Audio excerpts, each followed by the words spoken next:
I now recognize the gentleman from Texas, Mr. Self. Thank you, Mr. Chairman. Mr. Del Bene, first question on page 3 of your written testimony. Apparently last month, you have a new contractor that is working on will support the development and sustainment of the pit moving forward. Please assure me that this subcontractor or this contractor is not attached to Microsoft. It is, this contractor is in no way attached to Microsoft. Thank you.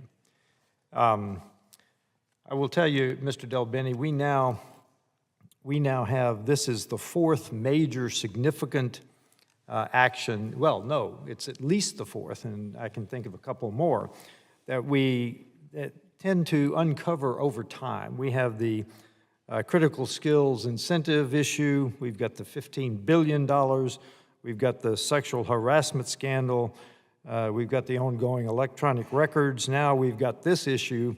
I would just ask, in a rhetorical question, how many more of these issues do we have to come out from the leadership of VA?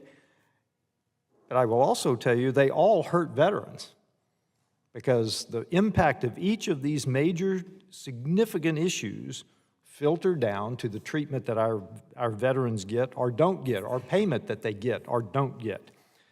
So I'm almost, to use a World War I term, shell-shocked over the numbers of issues that are coming out of the leadership of the Veterans Administration.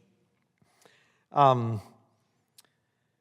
Bradley, I understand that you believe that upstream controls are more effective in preventing waste, fraud, and abuse. Do you have any figures to back up that belief?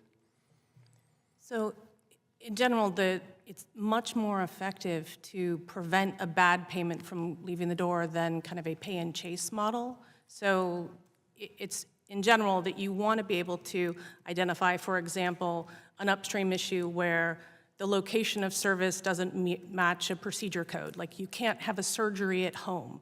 These are all controls that if we can prevent the payment and not have to discover it after the payment's been made, we've never spent the money.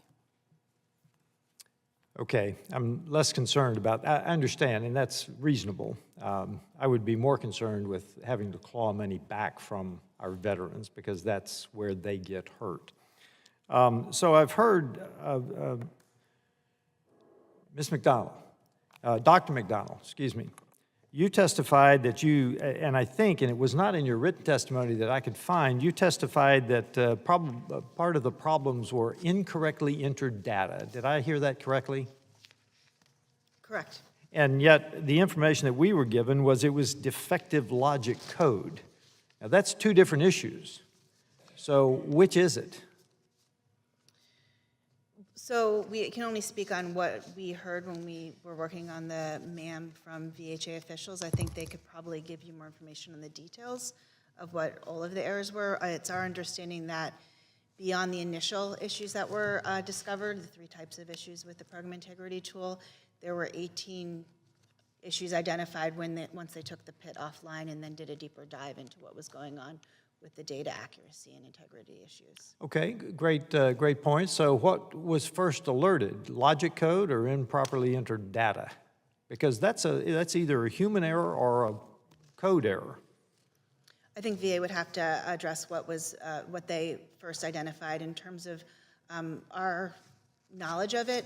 We first became aware that there might be issues with the program integrity tool data when our investigators were using data from the program integrity tool and data from the third-party administrators for the community care network data claims to look at investigations for a specific provider, and the data wasn't matching. So they were unsure which source data was inaccurate and why it wasn't matching, so started to have conversations with OIC and VHA about that. Okay, I think Mr. Del Bene wants to address that. Yeah, thank you for the opportunity. The process that the PIT utilizes is something called ETL, with extract, transform, and load, which means that the logic code actually results in data errors once the ETL has occurred. So they're really 2 sides of exactly the same thing.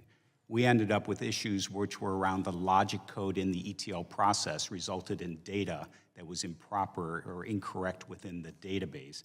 We also ended up in situations where a particular file could go through the ETL process twice and cause an ingestion of data in a second time, so you'd get duplicates.